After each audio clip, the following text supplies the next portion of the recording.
Buenos días, al momento Adelante. Cuchicuchi, el de los deportes, Adelante. aquí en Atiempo 21. ¿Se imaginan ustedes una carrera entre un atleta extremo y un vagón del metro de la Ciudad de México?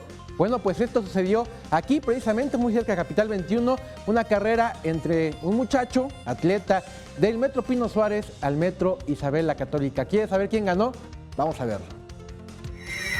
Race the Tube es un movimiento global después de que un chico en Londres subiera su video a YouTube y obtuviera casi 7 millones de reproducciones. Consiste en tratar de vencer al metro bajando en una estación y salir corriendo hasta llegar a la siguiente parada y abordar el mismo tren. Después de esto, corredores de todas partes del mundo intentaron repetir la hazaña.